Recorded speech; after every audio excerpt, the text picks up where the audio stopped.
some pals, and there's also therapy too. Hi, everyone, and welcome on into Park Pals. Thank you so much for being here. Oh my gosh, we have a huge episode, but I will say there is so many returning characters and new characters, and it's just going to be a blast, and it has been a blast to review this particular episode. I have so many things to talk about, so let's just get on into it. Maddie is not with me today, but she will be back next weekend. Hopefully. She's just on a little road trip, so she needs time to get back and everything, but she's going to send in her summary, so we'll go ahead and have a moment listening to that.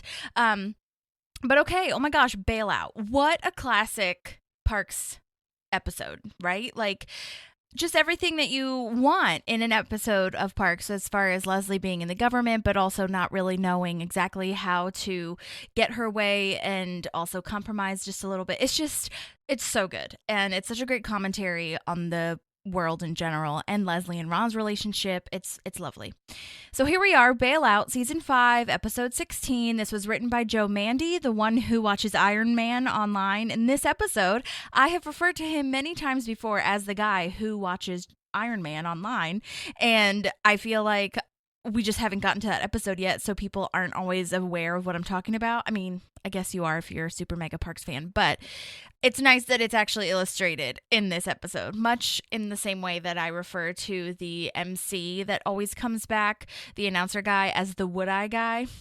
It's nice to see the episode where he actually is that person. You know what I'm saying? Anyhow, okay, so Joe Mandy, we did a little bit of a breakdown on him because he had the episode Emergency Response with Norm Hiscock, who they wrote that together, and I did a little bit of a breakdown. But as a reminder, he is a Lurpus. If you are following along in the Lurpus lore, okay, he was also in Modern Family, if you watch that, as Alex's boyfriend / Claire's assistant. He's been in Hacks. Oh my gosh, can't wait for that season to come out, the new episode or new season on Max to come out. And he also is a part of the writing team on that show. Can't wait. And then, yes, Emergency Response was the first episode he was credited with.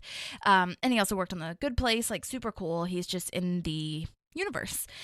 This was directed by Craig Zisk, who has directed so much of our favorite shows. He's done a lot of one-offs, but he directed a lot of Parks thus far. And he did Sex Education, Leslie and Ben, which is a great episode. He's done Scrubs, if you've watched Scrubs before. Rutherford Falls, Tulsa King, American Auto, Veep, Brooklyn Nine-Nine, like so many things that we love. So great team here. All right. So now we're going to get into a summary. Here we go. Hi, everyone. I am here with a summary for Bailout. Here we go. A local business is struggling, so Leslie steps in to help, but things don't go as planned. April needs a favor from Anne, which leads to an unlikely day of friendship. And Chris trials out his parenting skills while helping Tom deal with some rent-a-swag employee difficulties. So I have some thoughts that I wanted to share. And the first being on the Bailout, that I totally get where Leslie's heart is at, but I definitely would not have stepped in, or I would have had a lot more stipulations on what could be purchased, or I don't know what the rules are around this, Holly. I don't know if like Brooklyn could give you insight or whatnot, or if you already thought ahead and got insight on this, but I don't know if it would be like against the rules for the government to be like, we purchased these 100 movies for you, like 3 copies of each, and this is what you have to deal with, rather than letting him go free reign and turning it into a porn shop. So that's my thought there, is that her heart is always in the right place, but I think she does. I think sometimes she always feels like everyone's on the same wavelength as her, and that's often not the case, and so they kind of just went off in their own direction. I love this little April and Anne moment, and obviously April is a little meaner to Anne than she needs to be in moments like throughout the entire series, but also in this episode when she's needing something from her.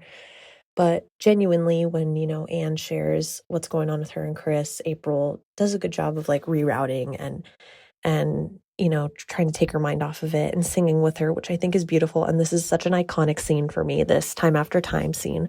I love it. And Chris trialing his parenting skills. Tom just infuriates me because I know he's trying to do the right thing. I know he's turning over a new leaf. He's becoming more responsible and everything. But the thing that holds him back is like he's making this decision to be with Mona Lisa. And it's just like, bro, you're better than this. And we know that you're capable of more than this.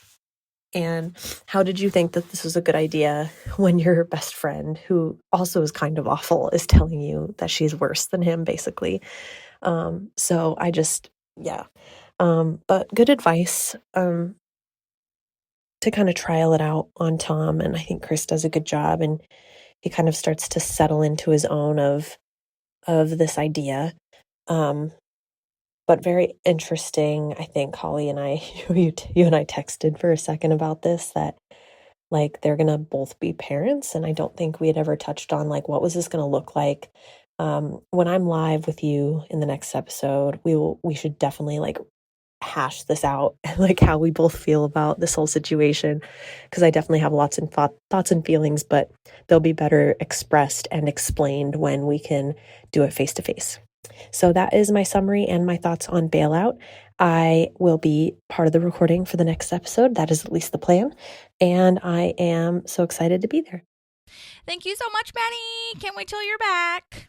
All right, so we start this episode at Rent-A-Swag, and Tom is showing the investors, aka the Parks Department, how their store is doing. Well, Ben's not really in the Parks Department anymore, or even City Hall anymore, but he was. So anyhow, the business is doing great. It's booming. These kids are renting all these clothes like they're going out of style, which they never will. I actually really love that line from Tom.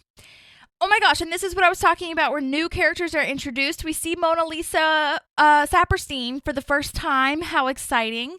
And just the most perfect. Jenny Slate is our queen amongst queens. She's John Ralphio's sister. And I just love these names that they came up with. Obviously, we've talked about it before, but Mike Schur is obsessed pretty much with creating character names. And if you're ever bored, just go on IMDb, scroll all the way to the bottom of the cast, and you will see many a name for these, well, for one-off characters too, but especially these, people that are recurring. We've got John Ralphio and Mona Lisa, and I just love those names. Anyway, speaking of John Ralphio, he comes back in, and this riff that he does, the worst, is truly one of the most popular memes I feel from parks, maybe. I mean, I know there's a lot, honestly, and I mostly only use Leslie Knope memes or GIFs or whatever, but I feel like people use it all of the time, and it comes up very, very frequently.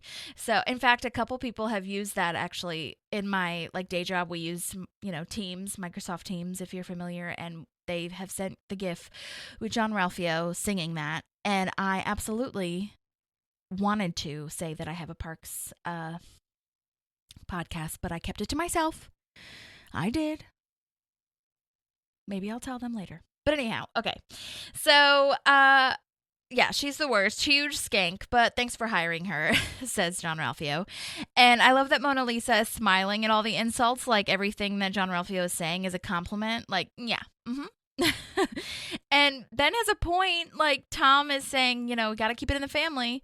And he's like, why does it have to be this family? Ben says that. And then we learn immediately that Mona Lisa truly is the worst. The best character, but the worst to be working there for Tom's success, truly. She's not the person to, rely on. She's saying that she can't work because her therapist got her and him tickets to see Pitbull. And I do love this line. It's such good writing, I feel. I don't know why, it's just so funny. And I honestly feel like Jenny Slate is the only one that could do it, truly. But that line of if you say no, it's like you're taking something away from me and I will start a fire in the bathroom. And then Tom is like, okay, I guess you can go then. And I just love that. The quintessential golden rule is broken between hanging out with your therapist. You know what I mean? And how awful those boundaries are and just how messed up she is. So I think that's a really fun backstory moment. And then this was where the worst riff comes in for John Ralphio, and Ben just falls down after John Ralphio basically pushes him over. And I definitely think that Adam Scott is so close to breaking in so many of these scenes with John Ralphio. I feel like Ben Schwartz probably just fucked around and played and made him so close to laughing.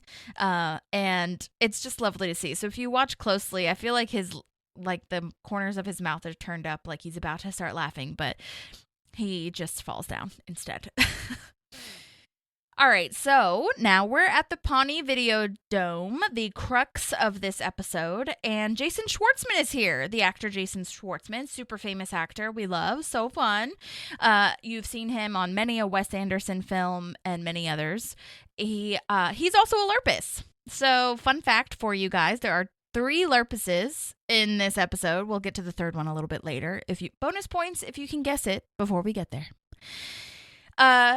Anyway, his name is Dennis Lurpus, so they're all related. We are screening the Stanley Kubrick's film Paths of Glory. Oh my gosh, super depressing sounding. Like I looked it up, and even the trailer and the pictures just look awful and not fun to watch. Leslie suggests Finding Nemo, one that's maybe a bit more upbeat. And then Dennis suggests Shoah, which, oh my gosh, it has nothing. I thought it was like, I think when I first watched this and I didn't research what Shoah was or what any of the films that he was talking about, I assumed that he was trying to get something that was similar to Finding Nemo, but like just depressing / in his vein of films that he has. And it's not. Shoah is a French documentary film about the Holocaust. And it is 9 hours and 26 minutes. And I am sure that it is a wonderful film and would do well as maybe if you split it up like we do all the time where we binge shows. But not for screening, I feel, or maybe for screening, but not for to keep your business afloat. You know what I'm saying? Oh God, it's so awful.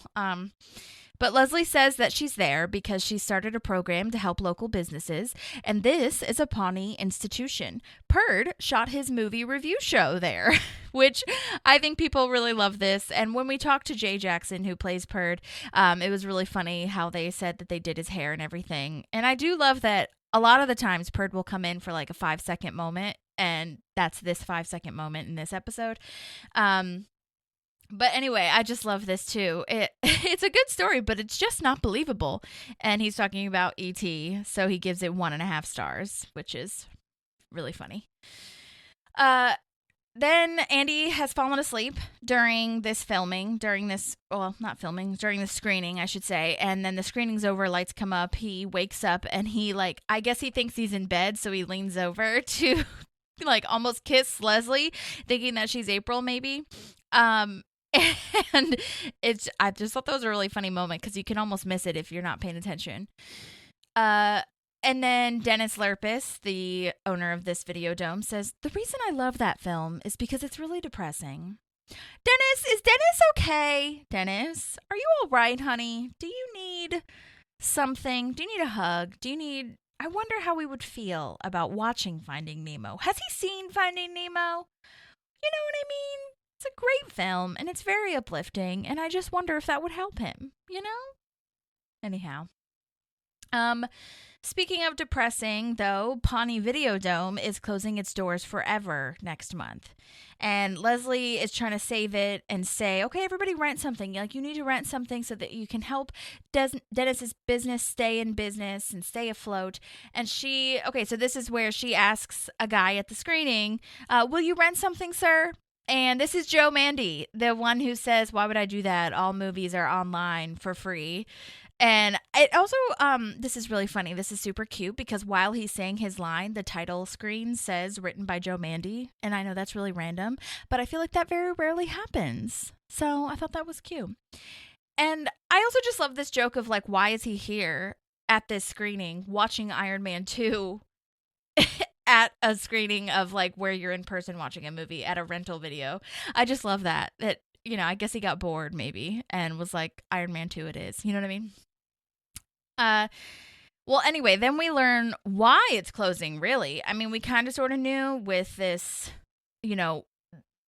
clues of what movies he's showing and stuff, but it's because he doesn't carry cartoons. And someone did say, I'll have to go back and watch, but someone did say that there is a SpongeBob movie or SpongeBob something or other in the background. So, like, there is a cartoon, but I feel like that was a mistake. So I'm just going to pretend that didn't happen. But anyway, the reason why he's closing is because there's really no movies that anyone would really want to rent, especially in Pawnee where it's kind of a family town, and you want something that you can watch with the whole fam, or, you know, something exciting and nice. And they're all depressing and sad and black and white and old. They're all really old too. None of them are current or something that you'd want to watch from any recent times. I do love his little movement that he does. Oh my gosh, because he says like Pixar or whatever. And I think this is where, again, she says Finding Nemo, and he says, what did he say? Oh, he says, I do have tears of my blowhole, and it's nauseating. So I do take that back, actually. I think she didn't say, I don't think he said show wet in response to Finding Nemo. So sorry. But anyways, the point is, I love his little movement that he does when he says that. Tears of my blowhole. And I love how he says it's nauseating. Like, he enjoys that it's nauseating. You know what I mean? How did you get this way, Dennis? Oh, dear. They also don't have any snacks. You know, Blockbuster and rental stores used to have like movie snacks kind of thing, and candy and things like that. And we learned, because she says red vines, because she's a red vines family. And we learned he doesn't have any of that either. But they do have Japanese slime candy and Bulgarian wheat balls. Dennis! Oh my God. And then I love Andy's line of like, Leslie, seriously, where are we? Because it does feel otherworldly. It does. So now Chris is talking to Ben at Rent-A-Swag about being a dad, and he doesn't know what he wants to do yet. And, okay, I wanted to mention this. So in the last episode, we talked about, you know, why couldn't Anne have just asked Chris on his own time and not have been rushed, but also why couldn't she have just like gone to another sperm bank or something like that didn't have Sewage Joe? You know what I mean? Like, she could have found many different ways to go about this, but then she, you know, obviously with them wanting to leave the show and everything behind the scenes, I think this is just what happened. But now we're at a point. Okay, so someone commented on that TikTok that I made about talking about Chris and Anne. I'm sorry if this story is not great, but and they were like, why couldn't Anne have just done it like the other way, and not necessarily the traditional way? And I was thinking that they meant like, why did she have to ask someone that she knows or knew? But then we get to the point late. I guess we'll talk about it later. No, we'll just talk about it now, and then I'll skip over it when we get to that part. But in this episode, it becomes clear that he is asking or being asked to be a dad and not just to donate sperm, because later in the episode he says, yeah, I want to raise a kid with you. Like, I want to be a dad. I can parent, like after his whole Tom experiment. And I'm like, where did that happen? We totally skipped over that part. This whole time, I mean, unless I'm insane, cuckoo bananas, Anne has just been asking for sperm. She's not asking anyone to be the dad, to raise this kid with her. So where was that? You know what I'm saying? Like, she wasn't asking Pete, the pistol, to raise this kid with her. He was asking for sperm, or Dr. Harris. Or is it because it's Chris and they've like had a relationship before and she knows him and stuff like well, that she wants him to raise the kid with him? But where was that conversation? I want to have a baby and I need a sperm donor kind of thing. That's like what she said in correspondence lunch. So I guess I'm confused. And I texted Maddie during this time too, because I was like, am I insane or did I miss that? Like, where did we go from sperm donor to like, you're the dad / parent of this kid if you donate? Silence. Question mark. So that's kind of where my confusion is. Why? What?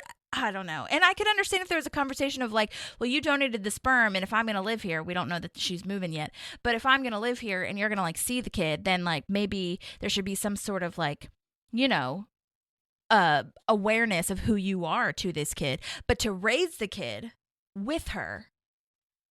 Where did that happen? We skipped over that. Anyway, moving on, I suppose. Okay, so that's kind of my whole deal with that, with the whole Ann and Chris thing. It just doesn't feel right, and this time I'm a little. Yeah, I feel like last episode I was a little bit more like, not angry, but just like, what the F? Where did this why do we have to do it this way, kind of thing? And I think I understood the actual premise of it, but like the way that it was done was weird. And now I'm just like, we totally skipped over everything now.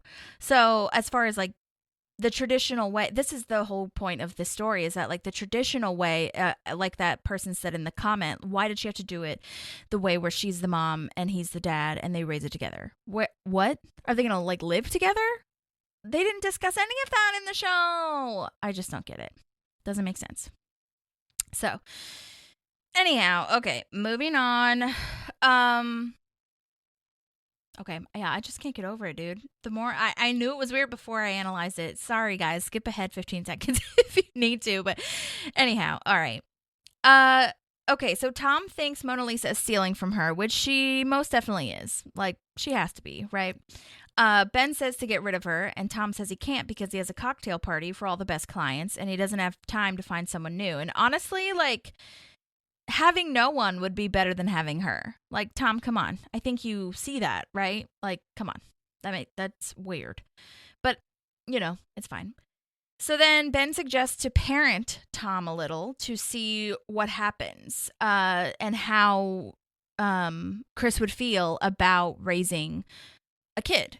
And, parenting a sack of flour in high school was kind of the metaphor that they used, as far as like, we had to look after and make sure that they were, surviving, essentially. So why don't you do that? And that's also a weird experiment to me in high school. But I actually never did that. I feel like I knew people who did, but I never did that. Anyway, John Ralphio comes in because he heard that they're tricking high schoolers into, or he heard flour and assumed that they were tricking high schoolers into like buying fake drugs. If so, I'm in.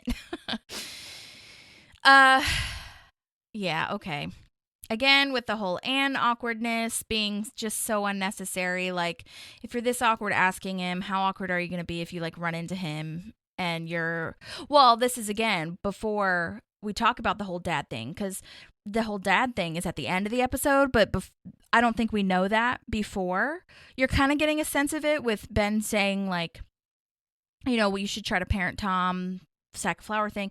But I was thinking like, if you're this awkward asking him, how awkward are you going to be if you run into him and you're with like your kid together? You know what I mean? I don't know. I guess I'd get over it. So anyway, April tells Anne that she wants to apply to a vet school in Bloomington, and she needs a letter of recommendation. So she wants to ask Anne, which I think is wonderful. This is the wonderful thing in this episode. This is probably my favorite thing in this episode, to be honest. It's so wonderful that she's taking steps to be happy and move forward in her life and career, and she's thinking about her future, which she's never done before. She's never shown us really, she's thought about government stuff, but she's never shown us that she really wants to, take her life and her career and her future seriously. So this is really lovely to see. And then Anne uses this as leverage to try to get April to like her. This whole bag, I think Anne's character arc is just downhill for me. I'm so sorry. That sucks. I hate that I feel that way. But this whole thing of like, why do they have to be friends? Why do they have to hang out? Like, I don't understand why she needs that so much. You know what I mean? It all ends up well because at the end of the episode, April does show some maturity and everything, but I don't understand it, to be honest with you.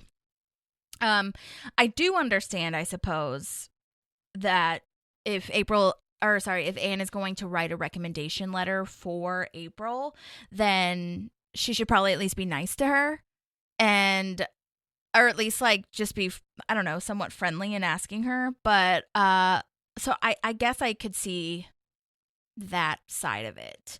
It's just weird because she's always wanted April to like her, and I don't really understand why, but it's okay. That's fine. I can get past that. Kind of.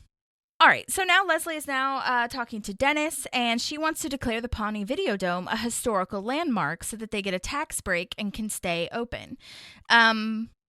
This is tough. This is a tough one for me. I don't think I like this idea that Leslie comes up with. I understand why she wants to do it.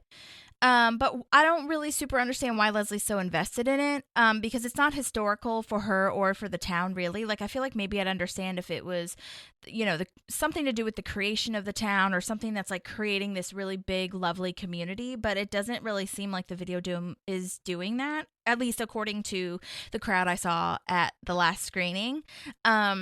It's not really providing the town anything they want or need. You know what I mean? And so I guess I'm being harsh on that. But I don't super understand why they couldn't have come to a compromise as far as, like, Dennis doesn't want to have more people. He doesn't want to, he just wants to keep his little tiny niche, and it's not working. So, like, maybe we pivot, and I don't think he wants to pivot. And it did make me think about when she tried to save the gazebo thing, at the Sweetums at Nick Newport's house. And that I feel like I understand a little bit more because, like I said, it's a little bit more historical. It has to do with the town. It is an actual landmark. You know what I mean? So I guess I guess that's all subjective as well as far as, like, what constitutes a landmark. But in my head, I don't feel like the business owner is trying to make anything better. And I feel like it's only affecting, like, I don't know. It's not even affecting the town, really. So anyway, that's a tough one. It's a tough one.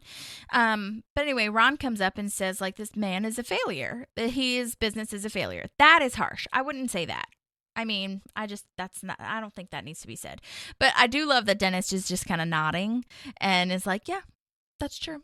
You know what I mean? And again, I'm sorry, but that makes me think, like, do you want to save this? Is Leslie just pushing for this? Because that's a very Leslie thing to do, because it has to do with the town. Like, when I say, why is Leslie so invested in this? I understand that it's because it has to do with the town. It's been around for a long time. She thinks it has to do with the town anyway. Anything in the town, I feel, apart from salads, deserves, in her opinion, to be saved. So, and like she said, it was historical as far as Purd goes, but it's just like Blockbusters faded and some movie theater branches faded. Like, I don't know. It just feels like the natural order of things. And it's sad. It is sad.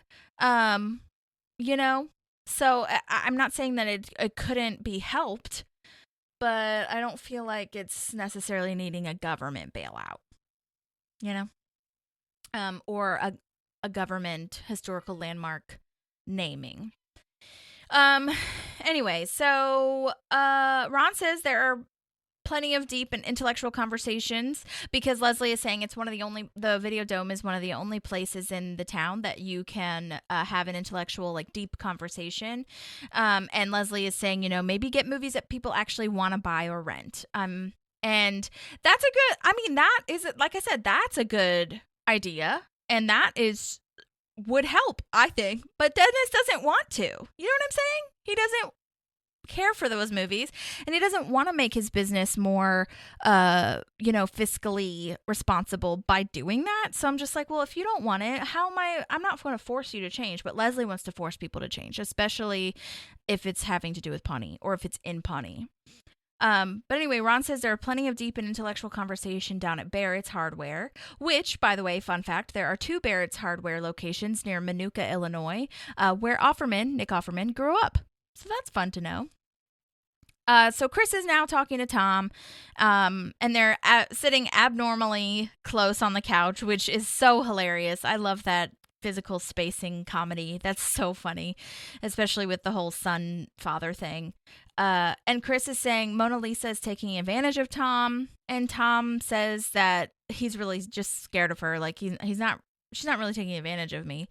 But then Chris says, stand up to her, speak directly. And then I love this line. Where did this come from? You're a smart, successful young man with an adorable little belly. Why did they add that in? I just love it so much. With an adorable little belly. It's so cute. Maybe that's like a kid thing. Like you'd say that to a baby. You have a little cute belly.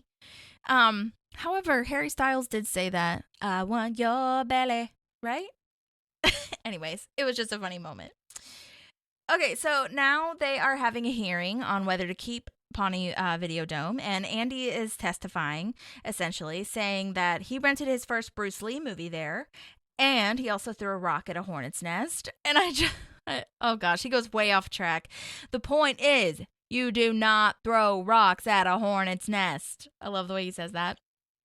And then Leslie takes over and does her whole thing again, saying that, you know, I think what you meant to say is it's also a place where people get tremendous community value, et cetera, et cetera, et cetera.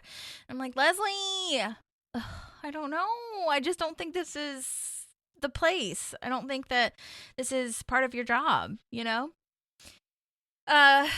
Leslie says, okay, are there any other comments? And Ron is here. Wild. He is coming to a city council meeting. And I love how serious she is, where she's like, Ron, what are you doing here? Are you lost? Are you hurt? And Ron is stating his case, like saying he's against this bailout. He doesn't think that the Videodome should be saved by government money. And Leslie is trying to counter that by saying that she likes that this is a place that is intellectual for Pawnee and that she could rent Shashaman if she I don't know if I pronounced that right. Shashaman, if she wanted to. And then Joe Mandy comes in again, aka our Lurpus friend, Morris Lurpus, if I didn't say that before, and says you can just rent it online. Like all movies are online, it's free. They're like, bailiff. And side note, like I said, all these movies are old. They're like 1950s. I would say the oldest one that they mentioned was like 1975 or something. So, or the most recent one, I should say. And then after Ron speaks up, Leslie says, you know, okay, we'll make sure that's noted, whatever. She's thinking she's just going to move on. But then there are more public comments. And we'll get to that later. But they all pretty much agree with Ron. So back at Rent-A-Swag, a kid asks how much a jacket is, and Mona Lisa says, ew, that jacket is so ugly. You should just take it. And apparently it's $15 for the day and $40 for the week, which I think is a really good price. That's why he's doing so well, I feel. This kid is played by Jake Elliott. He's been in many things, Two Broke Girls, How I Met Your Mother. Looks like he's still acting, too, which is great. So well done, Jake. Okay, so this is where I'm proving my point when I was talking about earlier, where Tom asks her if she ordered the champagne for the client party, and she didn't do it. She's like, what for the what? Like, what are you saying right now? Again, she is so hilarious. But if you're thinking about this, like in reality, Tom, you knew this, bro. Like, no, of course she didn't do that stuff. And she's on ecstasy, like, oh my God. And she sings her phrases like John Ralphio, because ecstasy takes forever to leave my system. Oh my God. So then Tom takes Chris's advice and stands up to her, and she finds it so sexy that she starts making out with him. And she basically tackles him onto the couch, which I think is really hilarious. And if you like look closely, she's not even kissing him. Like, well, not on the lips anyway at first. She's just basically tackling him, which I think is really funny. Okay, so now at the nail salon, April and Anne are having their little forced friend day. And Anne is talking about crushes and their perfect guy and like how to build their perfect guy and, you know, who you would put together. And I'm just like, okay, stop forcing it, but whatever. We're here. All right, so now we're at the city council meeting again. There's a hardware store owner, Gene, who is asking for a form to fill out for the bailout to get money for his business. And, like, because he's basically saying, like, people need places to buy tools. And then Morris comes back. I love this. And it's like, you can just buy tools online. Like, you can do everything online. And Leslie's like, bailiff, how did he get back in here? And then he just sees himself out. I really love that little cameo. That's really fun. That's such a fun bit.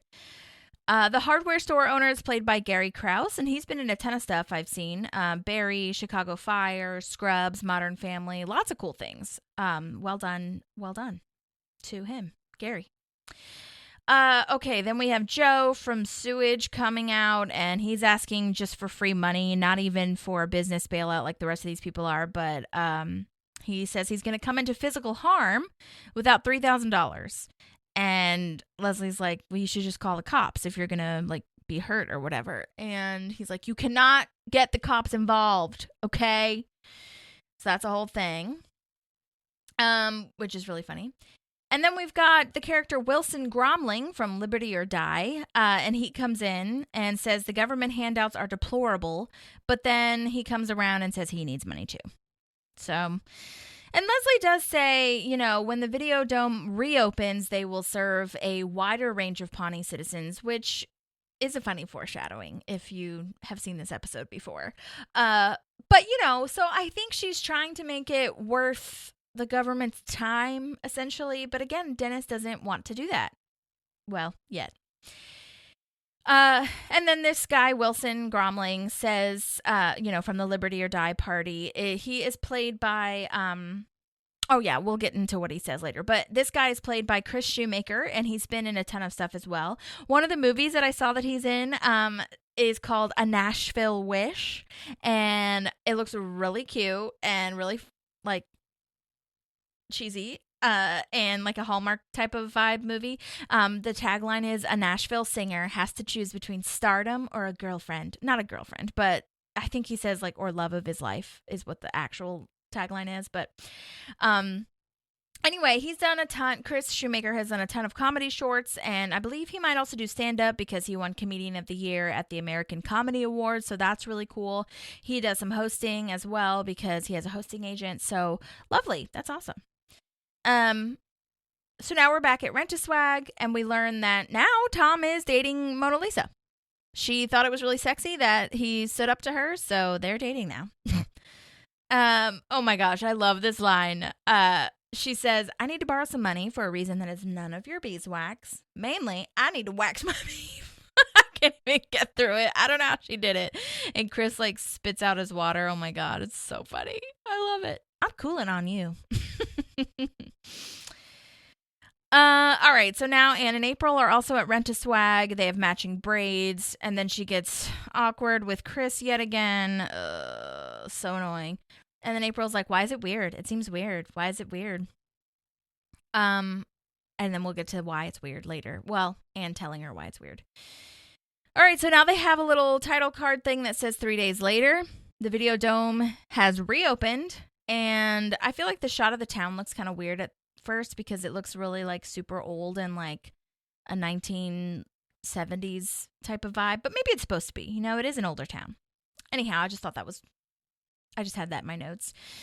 Anyway, Ron is like, you know, I'm impressed. You really turned this place around. Ron is really into it, and he has a smug smile. Leslie is very excited that she has impressed Ron, and it's a porn shop. It is now a porn video shop, and the government now owns an adult film store. Yikes. And then, if you hadn't guessed it already, this is when the next or third Lurpus comes in. Herman Lurpus is there. I like this store now, as he's like holding up one of the porn videos. Oh my God. Brandy Max is here, which is wonderful. Our good friend Mara Marini, who is lovely. We interviewed her a while back. I'll post that in the show notes. She's so cool and so nice and so fun and such a hard worker. And it's really cool how she got her role on the show. So like definitely take a listen to that. I'm so glad that they brought her back. And I don't know. I just feel like with the way that they dress her and do her makeup and stuff, I feel like she looks older than she is or something. Because like when I see her Instagram and even when we interviewed her, I was like, she's a really young gal. I mean, I think she is. She's not 18 young, but she's, you know, young. And I just feel like the heavy makeup and like porn vibe outfit costumes kind of makes her age up a bit, which is so funny to me. But Mara was wonderful. She was super nice. So she thanks Leslie Knope for keeping the store in business. And Leslie's like, no, I don't want thanks for this. And I do love this continuing friendship / like twin vibe with Leslie and Brandy. Like, oh my God, it's wonderful how they keep that going. I love Brandy's line of, you know, you've always been a supporter of my work. And Leslie's like, no, I haven't. And then we learn that Brandy is playing Leslie in the porn version of this story. And Leslie's like, no, please don't do that. And she's like, oh, we already shot it. So, I mean, that probably took like 30 minutes to do. Oh my God. And it's just hilarious. So now Anne and April are continuing their forced friendship, and April says she doesn't care about the recommendation if Anne doesn't tell her about Chris. And they're doing the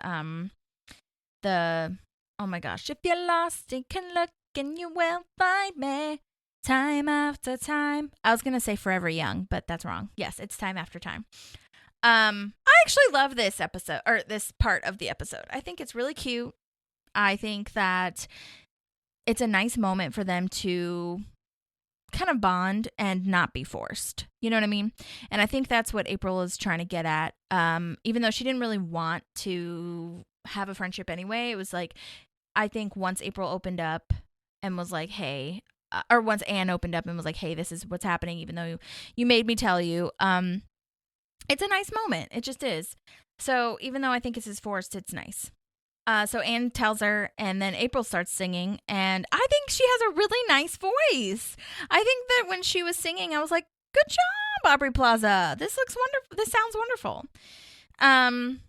And that's nice, that April just started singing and was nice to her after and didn't make fun of her or anything. I do feel like in previous times, in previous episodes, April would have been meaner and maybe a little bit, just rude, And so I'm glad that they had this moment, and she didn't have to say anything. She was just like, okay, I'll sing and I'll play along, Then they start singing, and Donna comes in. I love this part so much. They do a whole harmony moment. I love this part. I just love it. It's so cute. I would have watched that. That's a great part of the episode. Like, I would have watched that for the full episode or for longer. All right, so moving on. Chris thinks that he has messed up Tom. He thinks he failed, basically, because now Tom is dating Mona Lisa, and Chris had the whole conversation with him about how he should get rid of her. So Chris is like, I failed, so I'm just going to say no to Anne because I don't think I can do this parenting thing. I don't think that I'm the right person to do it. And yeah, this is the part where, because he says a little bit more blatantly, like, I can't parent a child.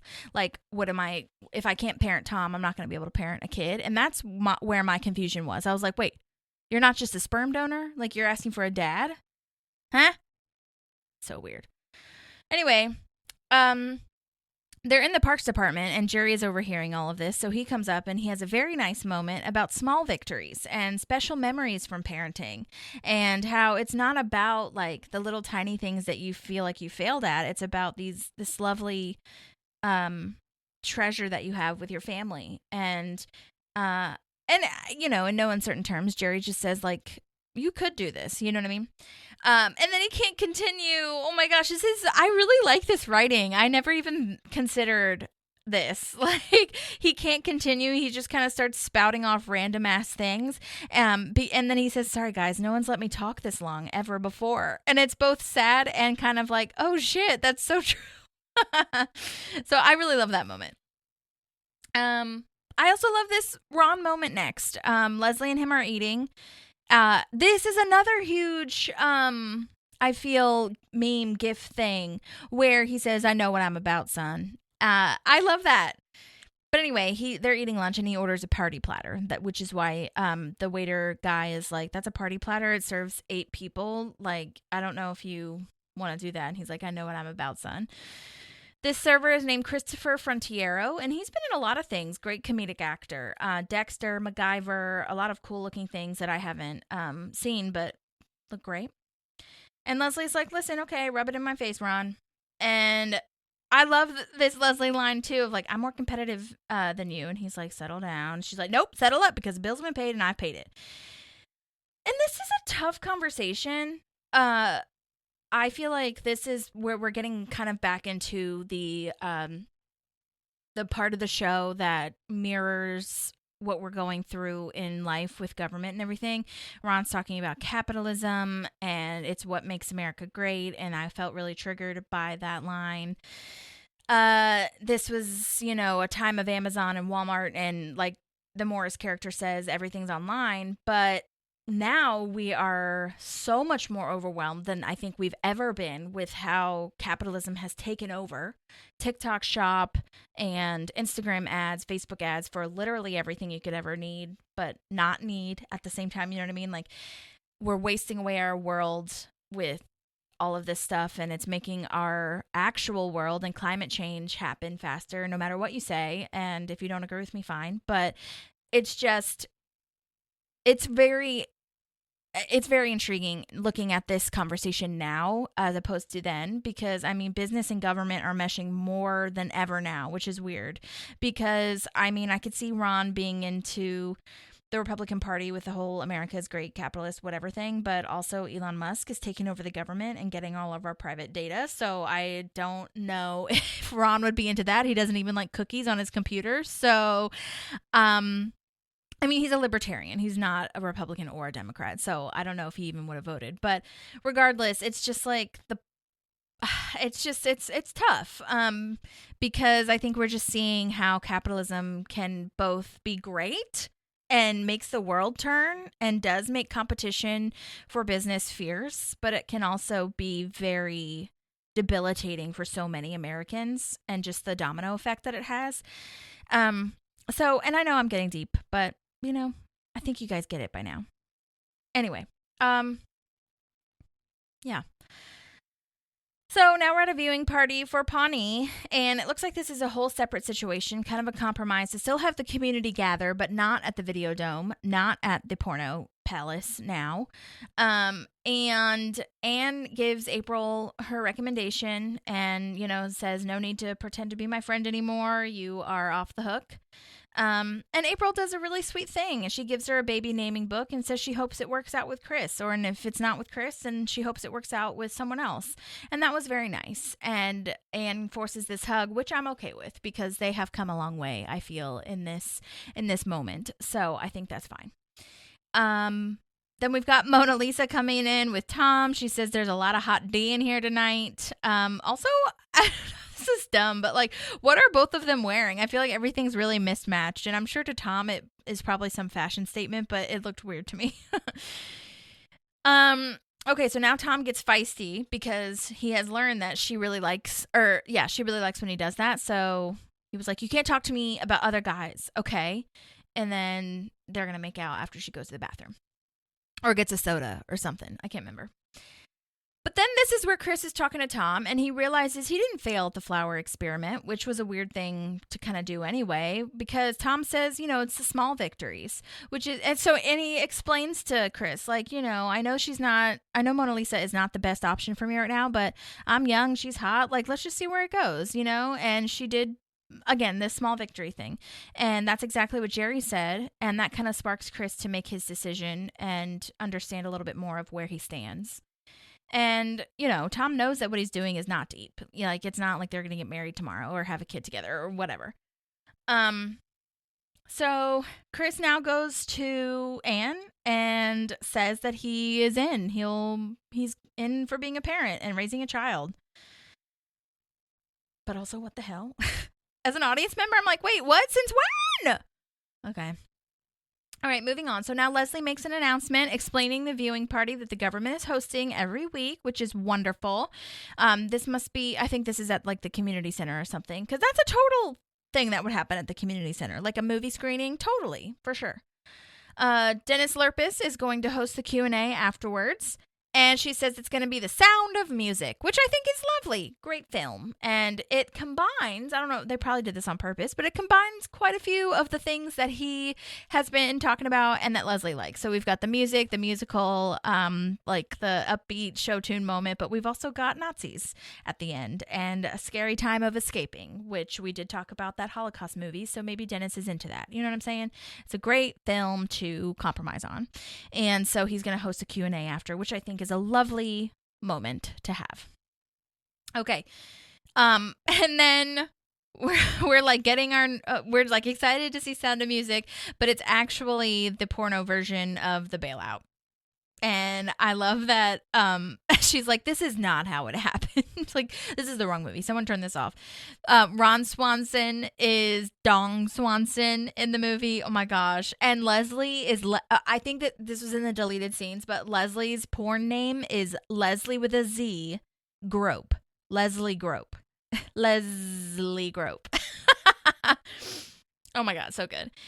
Dong Swanson, by the way, is played by Jaylani Quinn, and he's been in a ton of things too. He's been in SWAT, The Mindy Project. He was in 10 Things I Hate About You back in the day.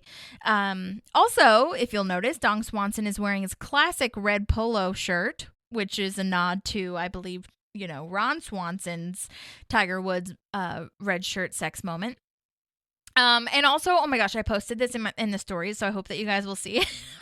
But they have the City of Pawnee seal in the back, like behind Brandy Max's head, and it says City of Porny. Oh my gosh, that just made me laugh. I love it so much. Well, you guys, that was Bailout. Great episode. Weird episode as far as what are we doing with Anne and Chris. I don't know about that. And I'm sorry that I'm repeating myself, but that's just how I feel. If you have any questions or concerns or comments, please comment on our Instagram or TikTok. We are at Park Pals Podcast. We do have an email, parkpalspodcast@gmail.com. And yeah, rate, review, subscribe, do all the things. Let's talk it up. And I can't wait till Maddie comes back and we can have discussions about all of this. And I hope that you guys have a great week, and all we can do is keep trying, you guys. So I hope that everyone has a lovely rest of your time in the weekday whenever you're listening.